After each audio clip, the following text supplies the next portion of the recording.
I've developed a kind of addiction. I cannot for anything stop translating. It began as a way to get closer to verse, to step inside of it. But then it was something much stranger. I stopped being able to reach you in poems, in any of my voices.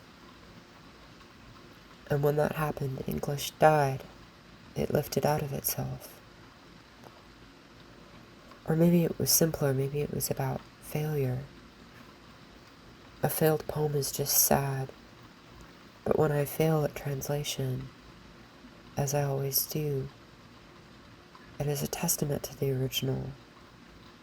It's like my phone camera breaking into squares of light before this thunderstorm.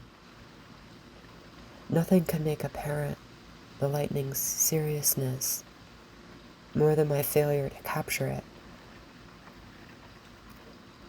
In this way we could disappear. The original could keep its perfections, like you. But then this all felt very childish. I had to go looking to the others.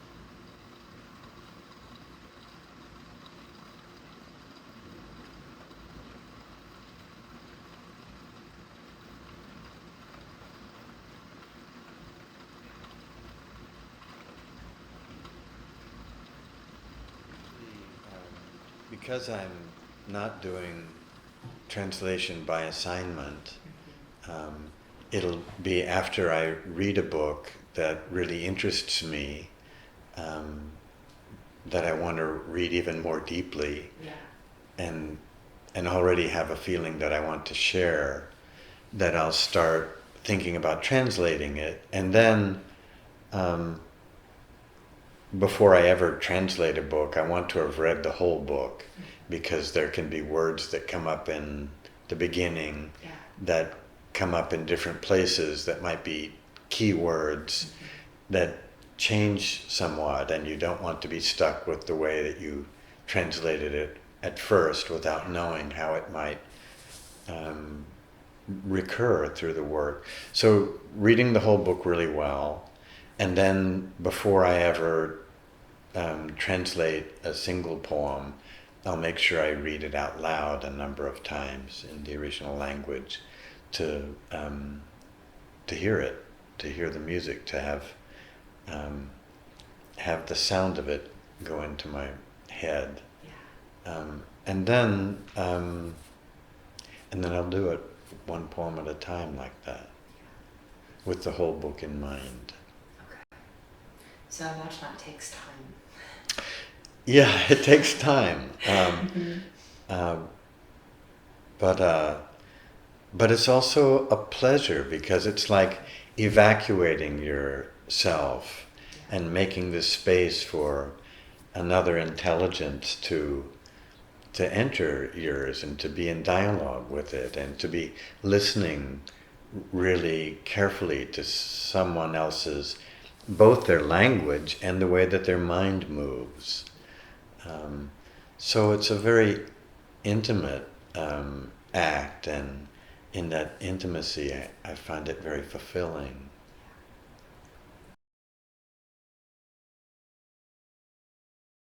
If I can translate a book, like for me it's just about like loving a writer, finding something in the grain of their voice that I both recognize, and then something that feels like beyond me, and that I want to like bring closer.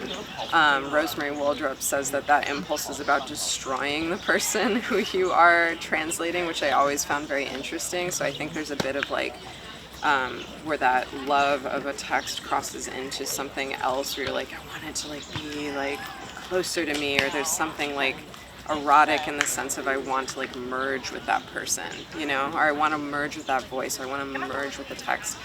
And I think that impulse is something that is always there for me, and it's a love of the text. And then I think how I start is I just like I'll read something and I'll just get that feeling, and then I'll just start translating, and translation becomes kind of like a way of reading. And sometimes I will start translating before I even finish a book that I know I'm going, because I'm like, I know I like this, and then I'll start translating it, and translating it is like next level reading.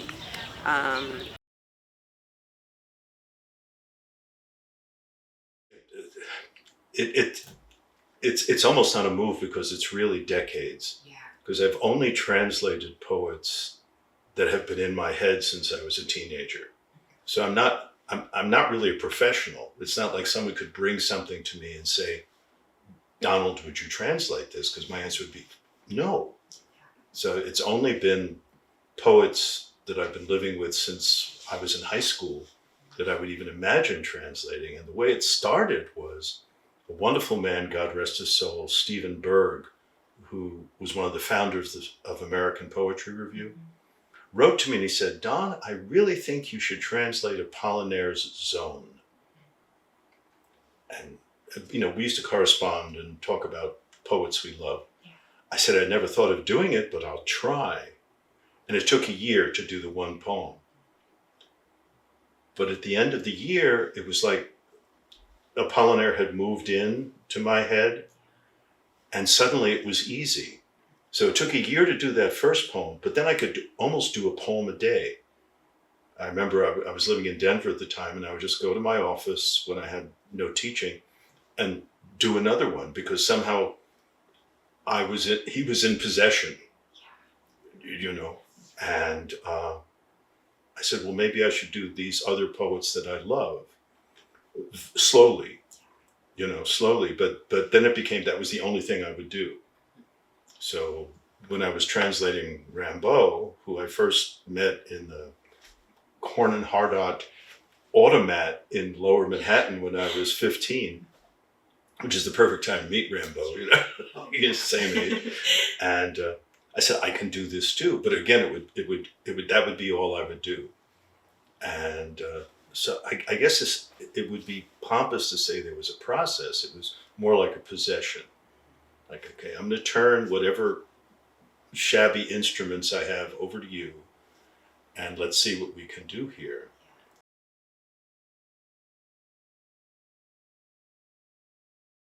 And then there are literary, both prose and poetry that are my own interests, right? Like I want to, I don't know, I want for people in Brazil to be able to read this amazing thing I discovered. And then there are, of course, when I am hired to translate a book, like a specific book, sometimes I do know the book, like it happened. I was fortunate to translate, for example, one that happened, and it was for me a sort of a miracle. The Recognitions, William Gaddis' first huge novel. I translate that; it will be published next year here in Brazil. And then there are certain books that I just got one, for example, now, Mexican writer. I haven't read the book yet, and I do have a contract that is coming, and I will have a really short time to translate the thing. So I cannot stop my other, like, jobs and works and all of that, translations and my own writing, you know, writing papers, doing research, and eventually teaching and all of that.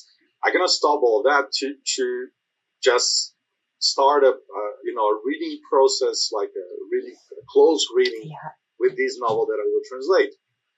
And then what I will do, probably, I will just translate it. I will read for the first time meanwhile I'm translating it. So we will engage with the text in a daily basis. Like I will be with this book for some months, every day.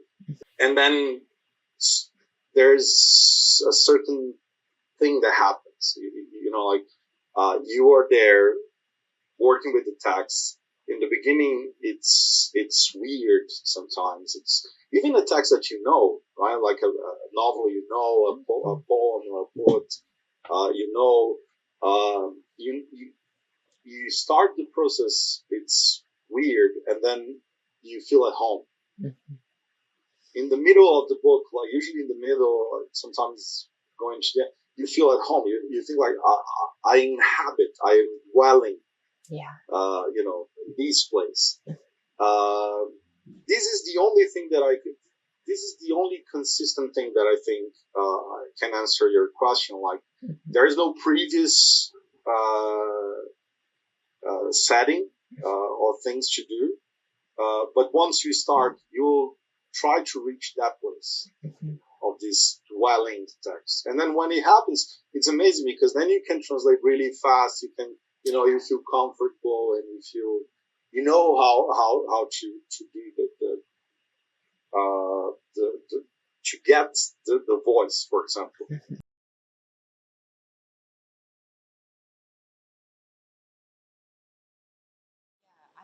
I mean, that's the problem with translation. I mean, one of the problems with translation is that, first of all, there's not really a lot to say about translation.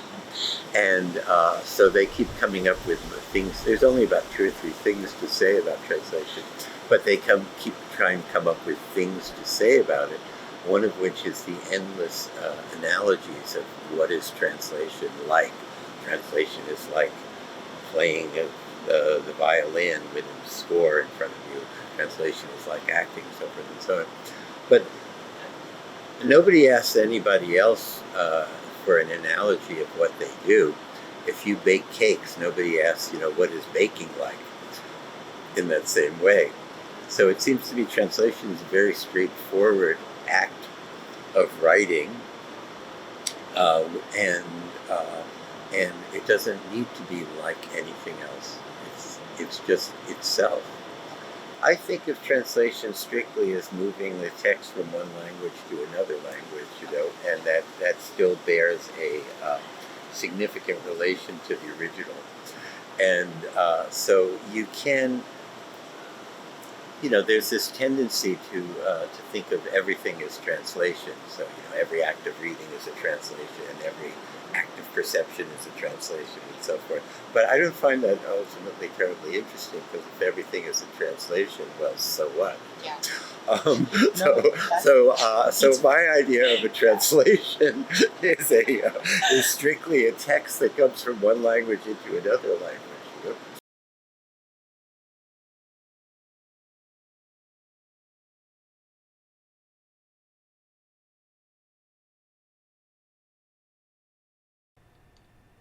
So I think, first of all, that the separation of the poem into form and content is just a theoretical fiction. You can't have content and then dress it in form. Poems don't work that way. There's a great story about Degas, who was friends with Mallarmé, coming up to Mallarmé and saying, I want to write this poem. I have all the ideas for it. And Mallarmé says to him, Degas, you don't really write poems and ideas. You write them with words, right? And that's very, very important. Mm-hmm. So in a non-literary text, this is something that a really important piece of translation theory, which is Schleiermacher. Schleiermacher's lecture on the various kinds of translation. In a non-literary text, like in a business contract, you separate form from content, and you convey ideas into a different language, because it's highly, highly, highly referential. It's about money. It's about law. Mm-hmm. But the more the selection of words in the text depends not on what the words are pointing to, but on their sound and shape, or also on their sound and shape, the least it's possible to separate form from content. So the implication here is that with poetry that emphasizes, foregrounds linguistic form, conventional translation, conventional idea of translation, it's just not possible. So in that sense, what's a poetry translator doing if not translation? I think of it as a kind of poetic interpretation, or maybe a poetic response under a whole bunch of constraints. And really as a response to the original and not an equivalent of the original, not a reproduction of the original. Now, it's not a response in the same way that if I write a poem about somebody else's poem is a response, right? There are a whole bunch of constraints. You need to think about what the author was thinking. You need to think about, the linguistic accidents that the poem represents, right? And kind of try to respond to them in your own language. But it's not. It's a constrained response. It's not a reproduction. So if you take a formally complex poem and translate its content, I mean, you just wouldn't have a poem, right? It just wouldn't work. So, but there's one more proviso. Like, do you have to reproduce the form? The problem with forms is that they are language specific, right? So even if you think of highly formal poetry, I don't know, like iambic tetrameter, okay, or iambic pentameter, the easiest, right, in English. Iambic pentameter in English doesn't feel the same as iambic pentameter in some other languages. In fact, in all other languages, right? So the feeling is different. The history is different. So is it the same form? But you respond to the form. You don't need to reproduce it.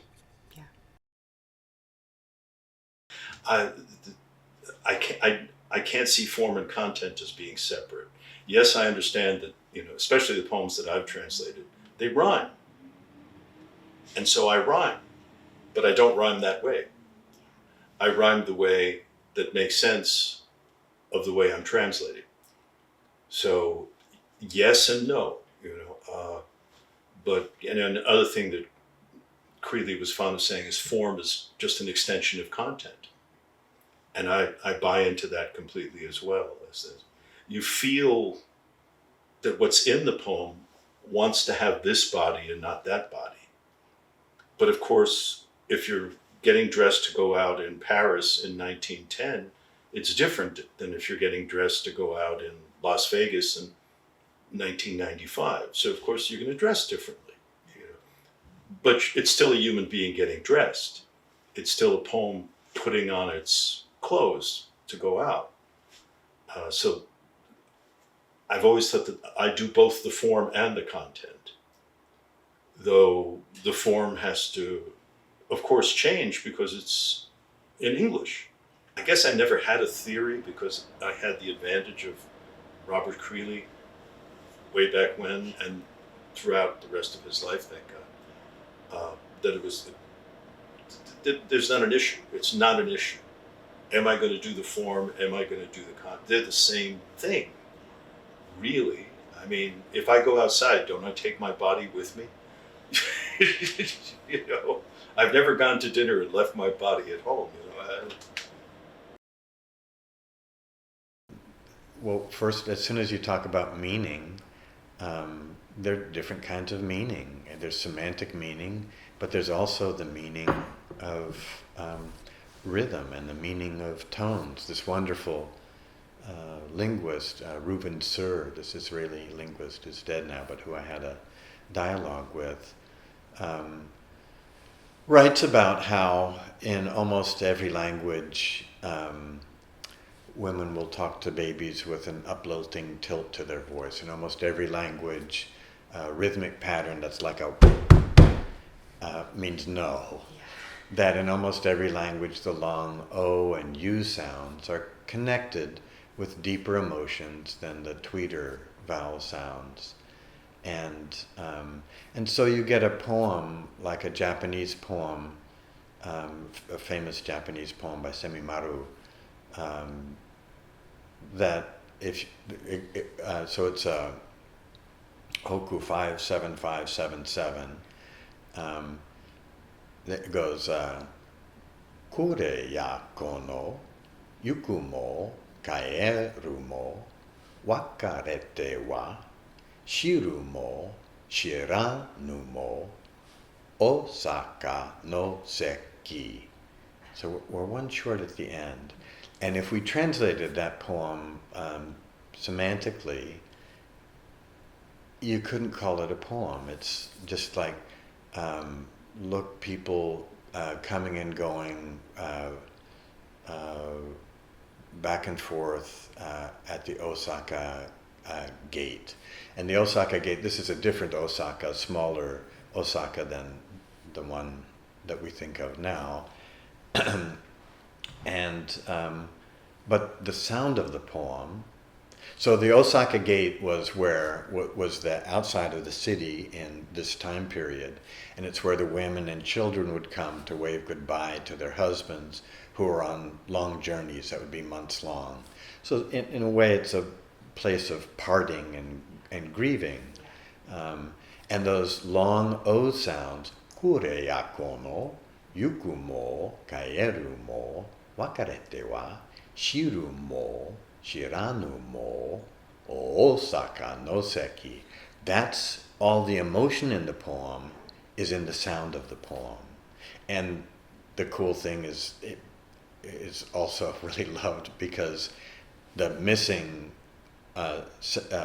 syllable in the last line is pronounced in those days. That Osaka had a double O sound. So it's Osaka no seki. So you can't translate for the semantic meaning without thinking about how you're going to translate for the rhythmical and sound meaning. And when people, I just read a very dismissive article by some scholars on how ridiculous it is to talk about all the meaning in sound. But that's crazy because that's the first meaning that we have as infants, and security and danger. It's all sound before it's semantics. So a poet has to be doing both, and I don't think that they're vying against each other. I think they're collaborating with each other, and you have to find a way to make them collaborate in the new language.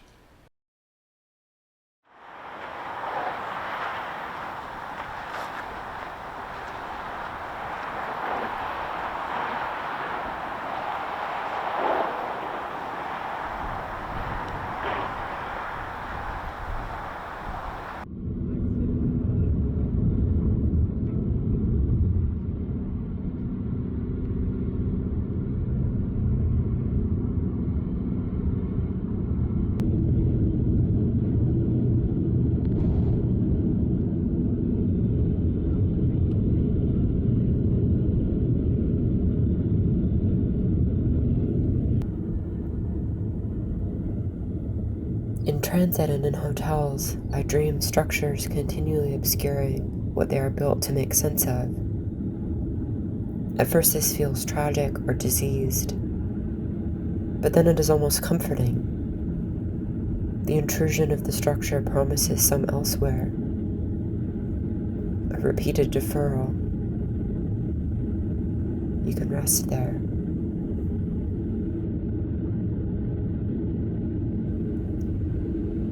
It seems to me now translation, or the process it describes, is much older than language.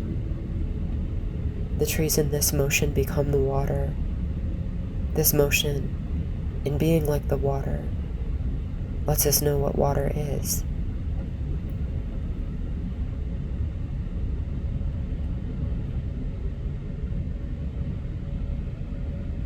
I began to seem like you long before I realized I loved you.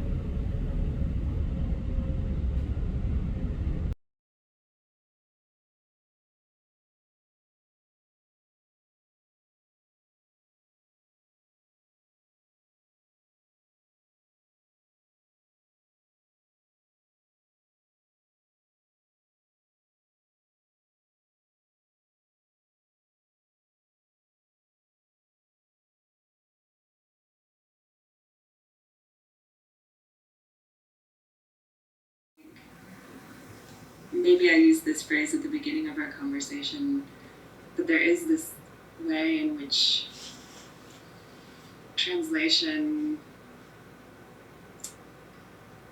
I allow myself to be present in a translation in a way that I'm almost uncomfortable allowing myself to be present as a writer. You know, to claim a writerly identity feels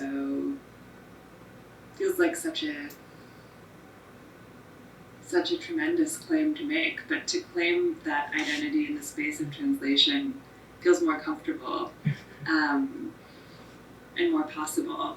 And so I feel like I'm at my fullest expressive capability when I'm channeling that expressive capability into enlivening the work of another, you know? So I can't get at that degree of presence in my own work because there's something it requires too much self-assertion.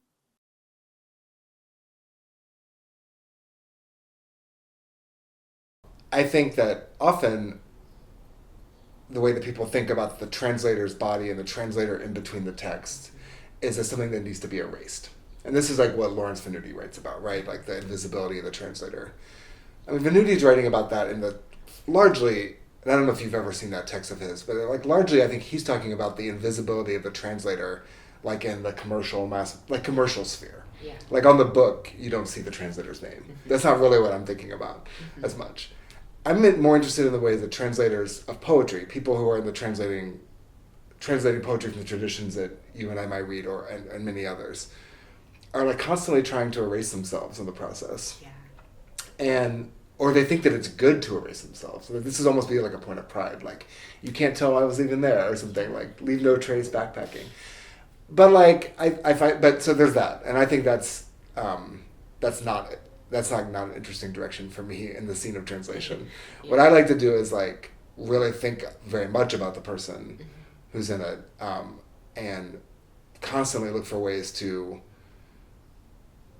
pay attention to that other part of the scene, right? So there's these two texts, and they're certainly like focal points, but there's all this other stuff going on, and that's the stuff that's going on in my body, and especially because translations are often of a duration; they take a long time. Yeah. Like, I mean, I think of like the translation I did of Rambo Dorinja, like I started that right at the beginning of the pandemic, and finished translating it in the fall of 2020, and in between. Like, and also like what a scene, what scenes they were, right? Yeah. You know, and so of course I think that those scenes are present at all times in the translation. Yeah. So I think maybe a way to answer it is when I think about starting a translation or thinking about a translational work, at first I just check in with myself. I mean, it's almost like a psychedelics rhetoric. Like I think about set and setting. I'm like, how am I doing? Yeah. I'm irritated. Okay, like. I think that's going to go into that's going to be part of it. Yeah. Oh, I'm getting a text. One sec. You know, and that might need to come into it too. Yeah. Like I don't know. I want to be like, I want that to be really open. Yeah. And really porous in the translation. Mm-hmm. Being in that position. Oh, it's sexy. Of the translator. Oh, it's sexy. I mean, I hope I'm not saying that in a creepy way. No, it's just because it's your body's involved. Simply because you're making sounds you wouldn't normally make, or you're hearing sounds you wouldn't normally hear, and you're saying, well, I didn't know English could go there. And if English goes there, it takes me with it. So it's a kind of really delightful passivity. You know, like, you know, you're not behind the wheel, but you're in the car, and you're providing almost sort of like you hear the voiceover. It's a kind of voiceover kind of thing. And it's such a pleasure. I mean, just to not be Donald for a couple of hours, you know, the burden of Donald is lifted, and you're in this other place and this other person seeing through other eyes. And so it was, again, I mean, this sounds really shallow, I suppose, but I did it for the pleasure, and because it was so much nicer than writing my own poems. When I recently translated a poet named Roberta Iannamico, and to me, her poems are like some of the most delightful poems that I've ever read. I know, this is great. It's really yeah, nice. It's really nice. They're so delightful, they're so pleasurable, and they make me happy, actually. And so the feeling of happiness, which I feel like is kind of, I don't know if we're able to talk about feeling happy very easily at this time in our history. You know, this world is an extremely horrible place. But I do find that feeling happy in reading is just something that like I love, and I feel happy reading her work, and it is a bodily experience. And so when I translate her, I also feel that way. I feel like a lightness in my body. I feel like I want to follow that lightness to the page. I want to bring it to the page. I want the poems to read lightly. There's also like there's like a lot of darkness in the poems, but they're read in a kind of light, childlike fashion. I feel it in my body, and I want to somehow bring that to the page. And I think I do the same thing as when I write my own work. Like, I'm like, how do I bring this feeling which is in my body to the work, you know? So I think whatever I'm doing is in my body, unless I'm under an and I felt this way in grad school or undergrad, you know, when you have to finish a paper and it's like humanly not possible. That is not, it's like I leave my body almost, you know, and I just become my brain, and I don't like that feeling. So I try to give space to my translation as much as I can, like let my body be part of it. My body will be here, feeling pain and feeling, you know, now it's winter here in Brazil, so I'll be feeling a little bit of cold. I will always be, my body will be present, not necessarily engaged. That's the most. Translation will make you, at least for me, that's my experience. It's quite cerebral and intellectual. But it will make you feel all the time the weight of you being there, because you are in front of a text and you are acting, you are operating with another. You see, like I have a book here and a computer here, and then I am in the middle. I am just here. You feel yourself in there. Sometimes your body engaged, sometimes it doesn't, but it always feel, the body always feel itself in there. I mean, scientists say that even when you read to yourself in a room alone, that your voice box is moving, and that your pulse changes with rhythms in what you're reading, that your body is involved. And at the same time, I have moments where I'm no longer conscious of myself at all, where I've sort of moved into this engagement that suspends my body. I'm really out of my body. So it's a combination of those energies that take place beside each other in my translations. I guess I say that it's embodied, but maybe I'm contradicting myself, because I think there's a way in which it demands all of my body, but it does absent me a little. I think time will pass translating, and I won't even realize that it's passing. Or at the end of every project, I read the book, no matter how long it is, out loud in as few sittings as possible, which really is a temporally and bodily demanding experience, I think, to sit in one place and to read aloud in that way. I mean, sometimes my voice will get tired, but it feels necessary to achieve the kind of continuity sonically that I'm looking for.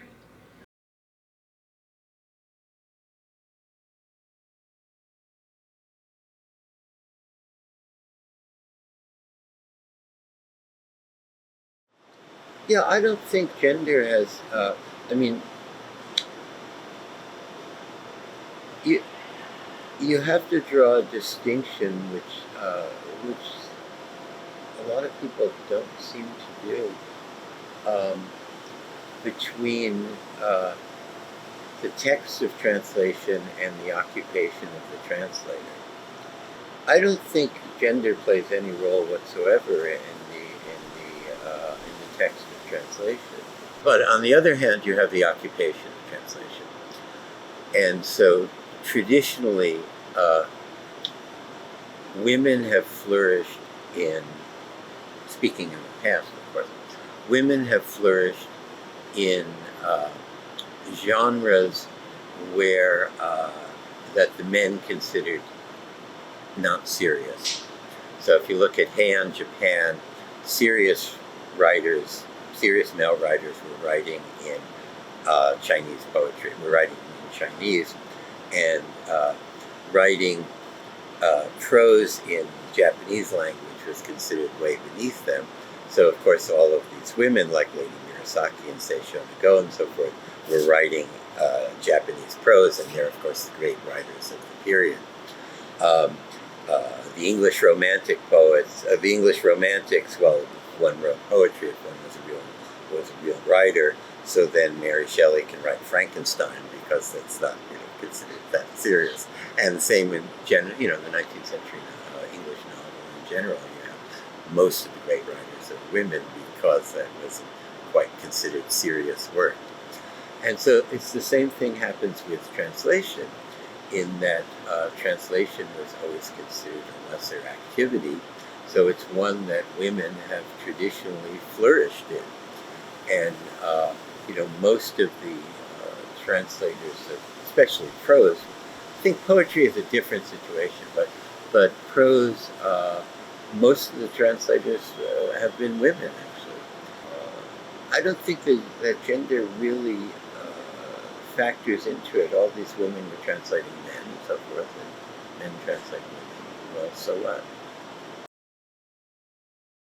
I think that there's something else that is kind of coded into translation, which is this idea of like reproductive labor, and kind of this labor that is feminized often. And I've read a lot about it. There's this really beautiful, I can send you the article later, about this kind of idea of like translation as being underappreciated because it is reproductive labor, because it's labor that is not kind of based in originality and genius. Like ex nihilo. Yes, exactly.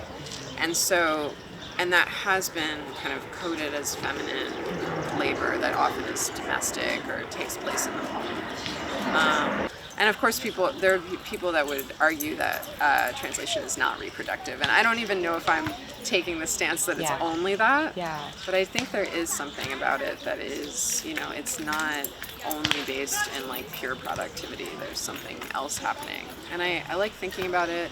And I do kind of know that is associated with like the feminine, and there's something about that feels important to me, there's something kind of like secondary, there's something in the shadows about translation,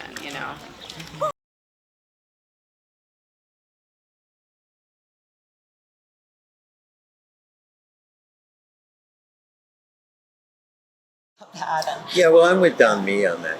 So there's this problem that on the one hand you had Edward Said, and then who I love, and on the other hand you have all the Saidians. And it's sort of like the difference between Marx and the Marxists, or Freud and the Freudians, So they've taken poor Edward Said and extrapolated from him all of these things that into a kind of knee-jerk anti-colonialism, and this whole idea of appropriation. And then this kind of equivalency between literature and economics. So I think that if someone translates a writer from the global south, that is not the same as running a sneaker factory in Indonesia, that nobody is harmed in the making of a translation. And then, of course, the translation is a way of finding out what's going on in other parts of the world. And so it's an act of anti-colonialism in that sense.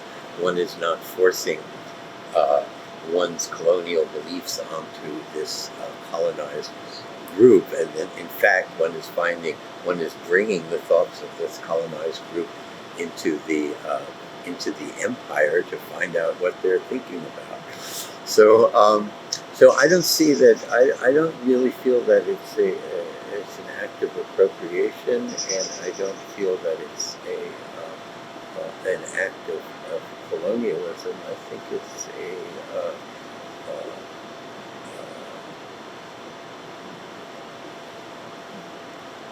it's a form of transmission of knowledge.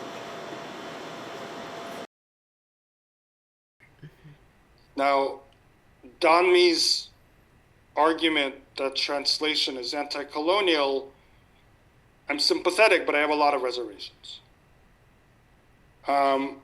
I would beware of saying that it is anti-colonial in general, because things that seem to be anti-colonial from one angle suddenly become colonial from another angle. I don't think anti-colonial is an analytic term. I think it's a piece of merch, linguistic merch. It can't be denied that the way Schleiermacher and many other people point out, that the translator is building up the target language and increasing the power of the target language and not of the source language. And the target language in this case is American English.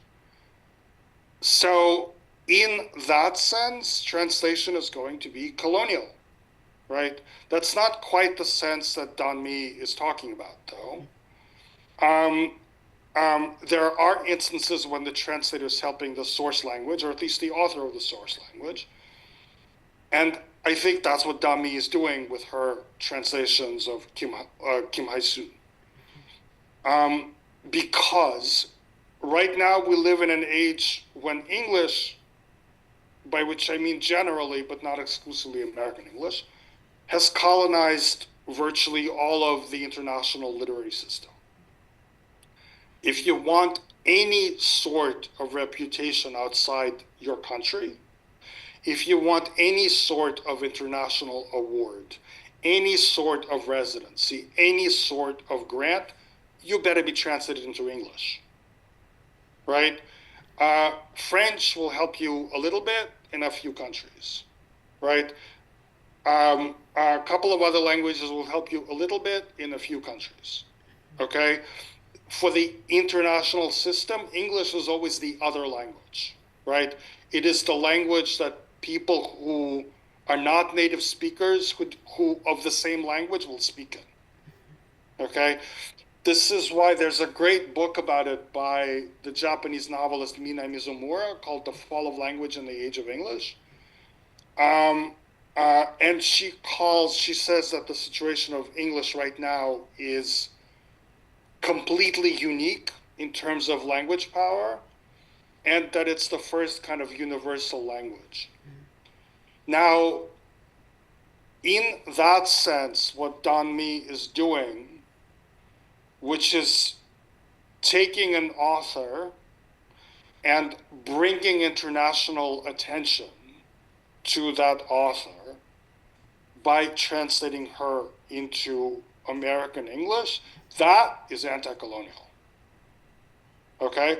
So that, I mean, but what she's doing is she's taking the situation of English linguistic colonialism in order to empower a non-English language author. Right? Yeah. So from that point of view, if you look at it, yes, it's anti-colonial. Mm-hmm. But for me, like I said, my really big, fear, what's the word, resentment, with translations into English is people need to learn foreign languages. You know, you want to read.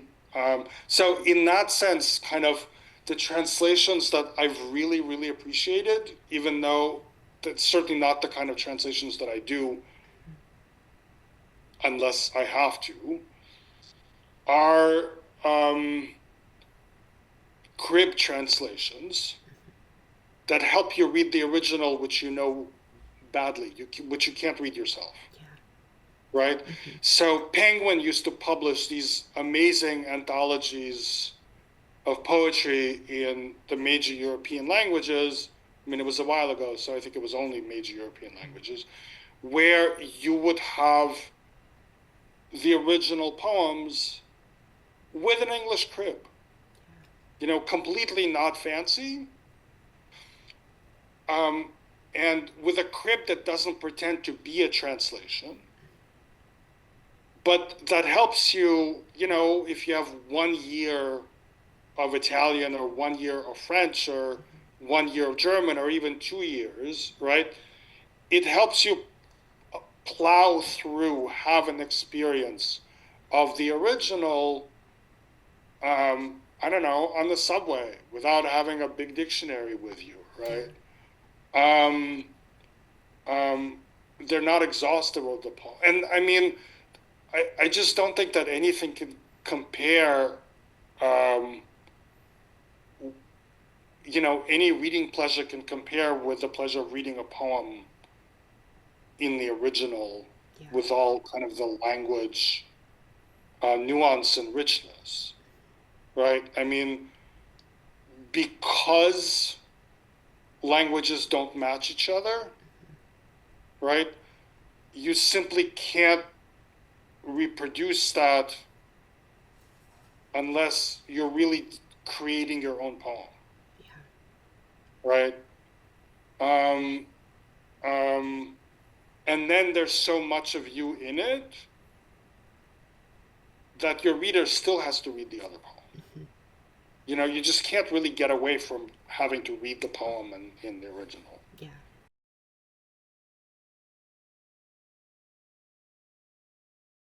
I will hear a line of poetry, for example, in Spanish. There's something musical in it. It doesn't necessarily have to do with the exact way it sounds in Spanish, but it's like some kind of pitch that I hear, some kind of experience of that line. I want to bring that into English, and I would say that I'm trying to, you know, do that in a musical sense, but I don't know how to talk about it in any other way, you know? And the thing that exists between, it's the most mysterious thing there is. I don't know that I would agree with Benjamin that it's pure, but there's something that you are that you're moving between. And it's a very mysterious process. You kind of get lost in it. I think also the experience of losing one's own voice in translation is something that's very interesting. It's like, somebody the other day was like, I translate because I got sick of my own voice. And I was like, oh, like, do I agree with that? I guess maybe I do. Like, you're losing yourself in the work, you know? Well, I mean, okay, so I read The Task of the Translator a long time ago, and I really need to reread it. In fact, I even taught it, and I probably need to reteach it in order to really reread it. So, and I had a reaction to it. I conveyed this reaction to somebody who's a Benjamin specialist, and she thought I was an idiot, but she's also not a translator. Yeah.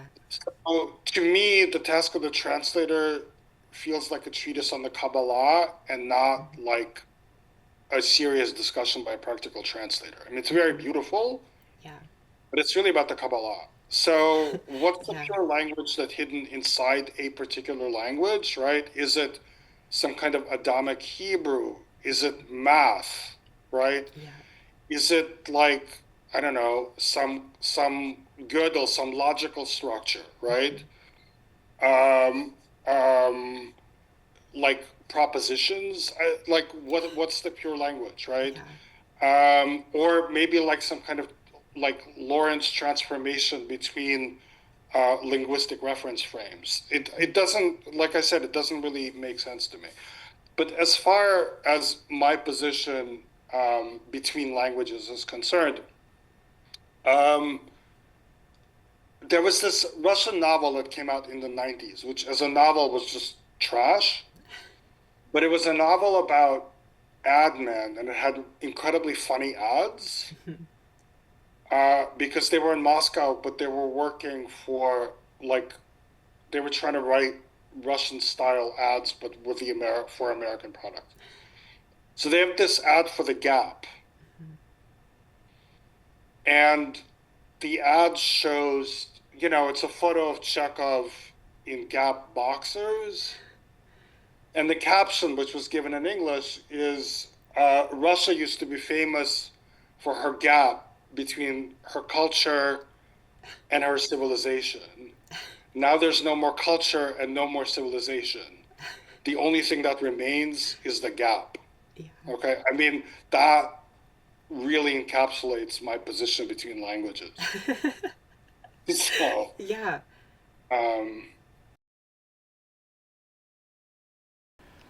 It's the essay in which Benjamin comes closest to Heidegger, which,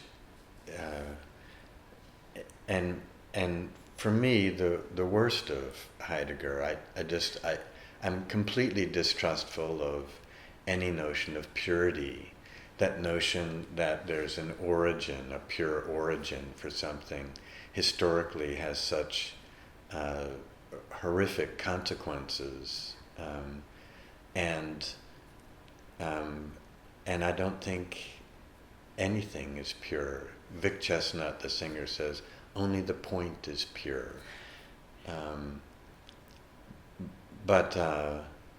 No, I think language is made of language and not idea, not some kind of pure idea. I don't think it can be separated from the speech act, and I don't believe that there's a kind of pure state of anything, that everything is mongrel, that all of our language is mongrel, that our DNA is mongrel, that our DNA has been added to by the DNA of parasites long ago, incorporated into our system. So I'm very strongly opposed to notions of purity. How then would you describe that experience between two languages? Is it an experience between two languages? Is that even the right language? It's like I don't think it's any more mysterious than the engagement between two people. That when I say dog, you're thinking of something particular that's not the particular thing that I'm thinking of. And there is an abstract dog in between that unites those two things. But we're using, we're talking in,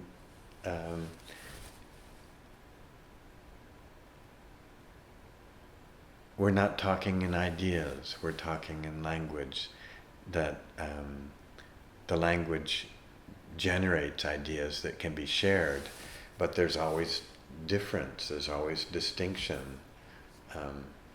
And so that's why, of course, any act of translation, people say, oh, you have to change it. This is changed, it's not the same.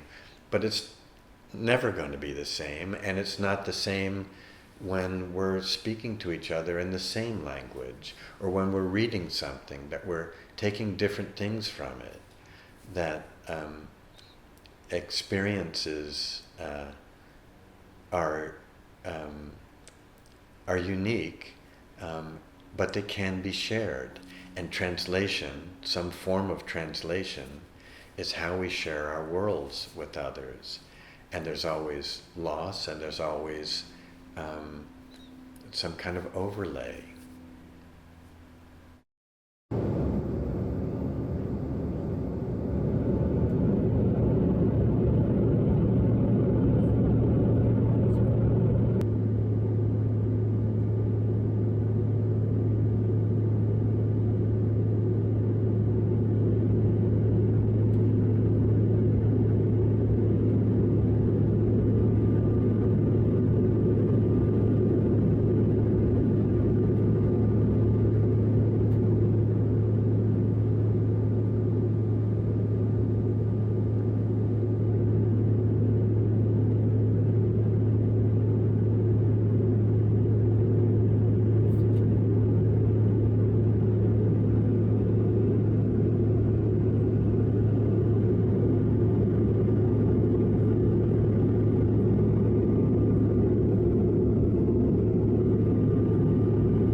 dealing with these guys, or as I mentioned, Miguel de Unamuno and all, authors that I truly admire, or Kierkegaard, this Danish crazy guy that I am translating other things. It seems to me like they are like a daimonic Socratic diamond. You see, they are here. They're, I cannot see them for sure. Lucky me. It would be quite weird to take a bath. Meanwhile, Kierkegaard is watching. But they're there, and they're like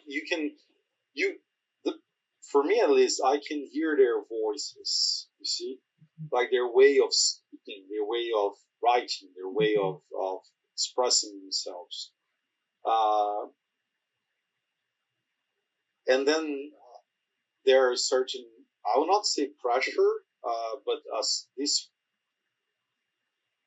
haunting presence will make me more aware of what I'm dealing with, and like it will come as an ethical demand for me to respect the text and respect what they are doing, not crossing any lines and then and doing this. Oh no, I'm gonna put my own thing here. Yeah. And I will be more cautious with that. Yeah. Yeah, which is weird. I translated living people, like people who are they are alive.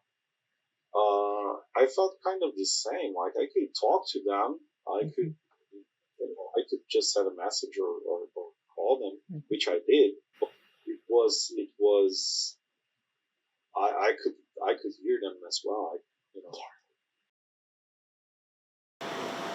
One thing that's interesting that nobody ever talks about is the experience of reading yourself in translation. So obviously, I worked with Octavio Paz for 30 years, and I was personally very close to him. And so Paz knew English extremely well, and the translations would go back and forth, but he also had translated a great deal himself. His collected translations is like 1,000 pages or something. And since he himself had translated quite a bit, he always gave me the last word in the sense that he felt that I knew English better than he did, in the end, which is not all that usual among translators, among authors who know English to an extent. But what's interesting about it is that for him, it was also a way for him to read his own poetry with some distance. And so Garcia Marquez famously said that he liked himself better in Rabassa's translation of 100 Years of Solitude. And Paz also said, I doubt myself in Spanish, but I love myself in English, which is not really to say that it's not about necessarily praising the translator, but it's about the ability to read yourself in a different way. And there were a few times where Paz would read my, because we did a lot of work on things that hadn't been published yet, that were in manuscript. And there were a few times where Paz read the translation and then realized there was something he didn't like about the Spanish, so he changed the Spanish. So it was a way of, then of course it's like, Simon says, he puts on his hat, I put on my hat. But so it was just a way of reading himself through the translation and then seeing what things he didn't like or like in the original, which is actually quite interesting.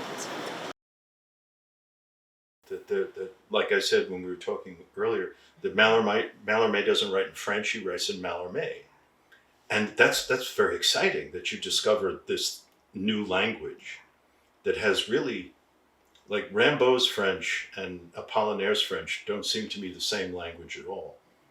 And but because my head happens in English, it's a third language that we've had to sort of negotiate in order to be together. It's a kind of, it's almost an amorous relationship, if that's not a creepy word, that you find a way to be together. And it's a loving relation. I mean, there wouldn't be enough money in the world for me to be able to translate someone I don't love well. Yeah. So there's no point offering, not that anyone's going to, but I mean, it has to be an amorous relationship. And I don't just mean physically, I mean, it has to be, I want to know you because I think that means you're going to know me. I mean, this is going to sound crazy, but I feel like the few poets I've translated know me. Like we're friends, which was essential. I learned that from Apollinaire. I mean, I think that's why Frank O'Hara loved Apollinaire so much, because this idea of friendship was so, almost transcendental. Physical, yes, but more than that too. If I could say something about translation, what I wanted to think about was something again in Norma's essay. And like Norma's essay takes its title from this translation that Samuel Beckett does of Rimbaud. Yeah. And Beckett translates Rimbaud's Drunken Boat. And in the Drunken Boat, Rimbaud has this piece where he's like, I'm bobbing on the waves for, and he uses in French, 10 nuits, right? 10 nights. And Beckett translates that phrase as 9 nights, right? And so that's not possible. Like you can't translate 10 as 9. Like 10 and 9 do not mean the same thing. You know what I mean? Like if you tried to translate like a manual for like fixing your refrigerator and you put 9 instead of 10, like screw in 9 screws, like it wouldn't work. The shit would not work. It's failed, yeah. It would fail, yeah. Mm-hmm. So there's something really, really strange about doing that. But I think in the realm of poetry, and this is where poetry and love kind of like feel like they have like analogous structures in some way, and how we enact them, embody them, and perceive them. Like in poetry, 10 can be 9, because 9 nights carries across that vowel assonance of 10 nuits. And I think what it points to, and what Cole's essay points to, is that in poetry there's like this excess. Like there's this extra stuff. Like poetry's really extra. Right, and translation is literally extra. Like no one is asking for it. I mean, it's like, every time a translation is enacted, it adds to this is like the Benjamin thing of the afterlife of the text, right? Yeah. Like it's like another life. It's like another karmic journey, right? It's like another one. Maybe the poem is like, stop translating. I want to rest. I want to die. Yeah, I want to die. Yeah, I doubt it. But yeah, I mean. So anyway, sorry, that's a very strange digression, but I think that like, when I read your question, that's what I started bemusing myself by thinking about. I was like, oh yeah, it's like love. Love is so extra, like the way that love feels is like excessive, and it's that excess which allows 10 to be 9, and that excess that allows red to be yellow, and and be true. Yeah. So I do sincerely believe that we are translated in our encounters with others, and that we become something different than we were beforehand, and that in our deepest and most intimate relations, as in the act of literary translation, we open enough to take inside us modes of attention, language, habits of perception, and consciousness that weren't ours before. There's, again, an old Japanese poem that goes, everyone knows how much I love you. All your gestures have become my gestures. And that, yeah, I've looked up this poem. I use it in a novel. So I'm pretty sure I didn't make it up myself, but the only references online to it are my own use of it. But that notion that when you love something, it becomes a part of you, and that you begin to express it, I find that that's true in our intimate relations with others, and it's also true in the act of translation. It's why translation is so compatible with writing, that it brings into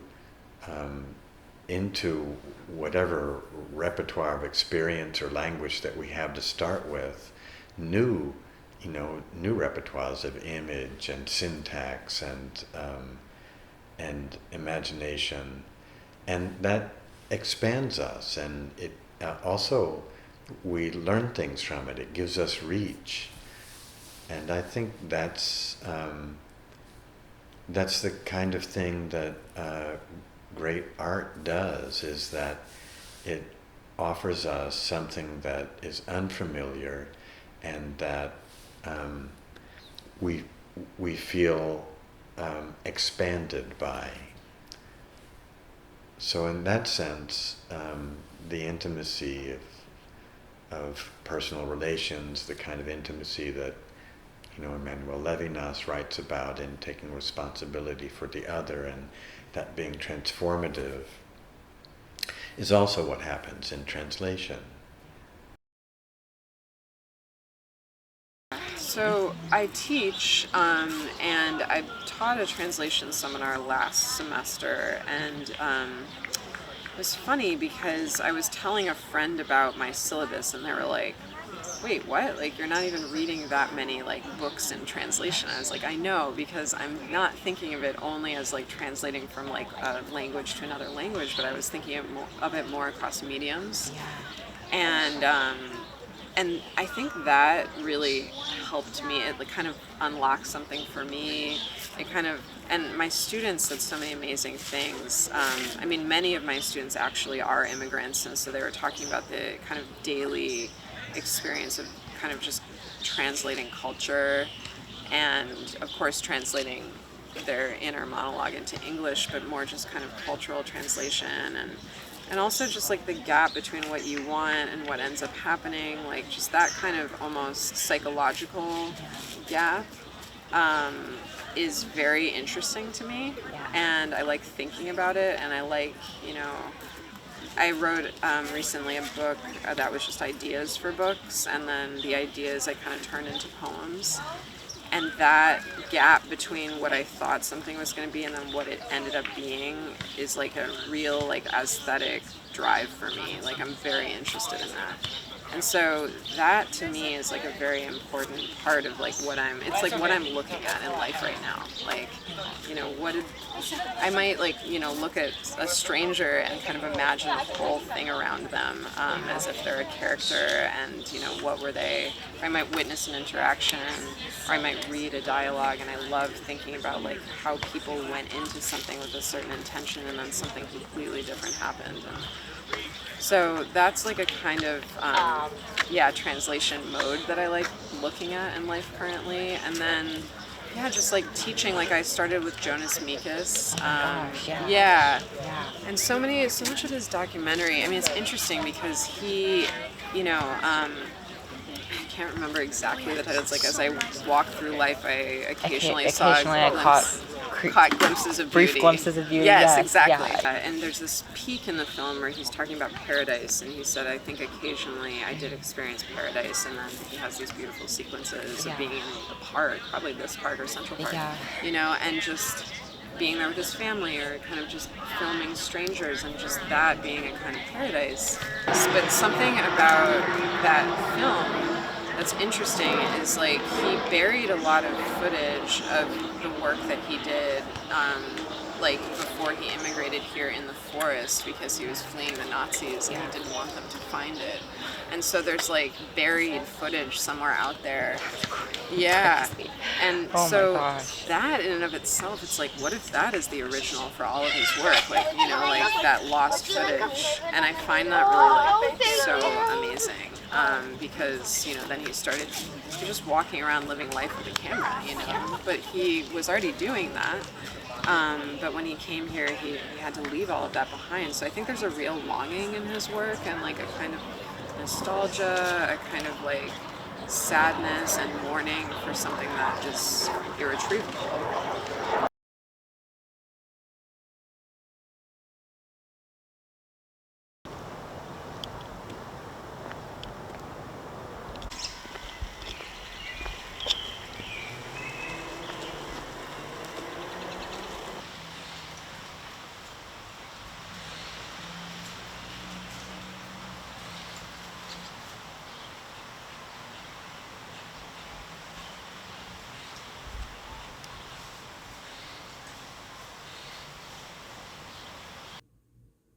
I have no idea why I film these things. I'm walking, I'm alone, and then here, there is something addressing me. What addresses is blue, though there is nothing blue in the field. I think maybe what addresses is you, but no, you are too pragmatic for that. All these places are far too vague. So here, this is someplace different. You are nearby, and yet the context has again changed. Why this need to transform all these things, so abstract and so lingual, into images? Is it to certify them? To escape them?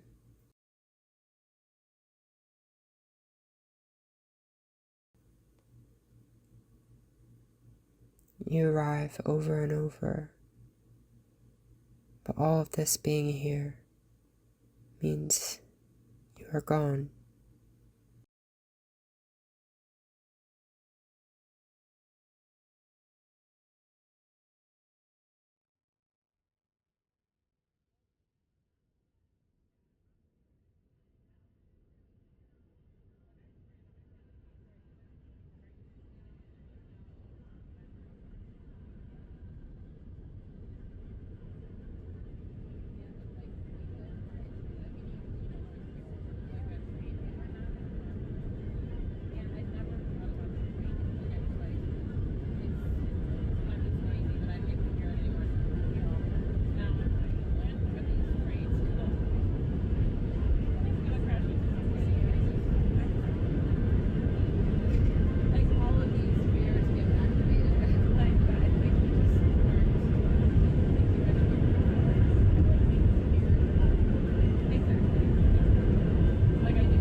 But as far as something else you said, as far as the translator betraying the original text, in even without realizing it or kind of betraying it invisibly.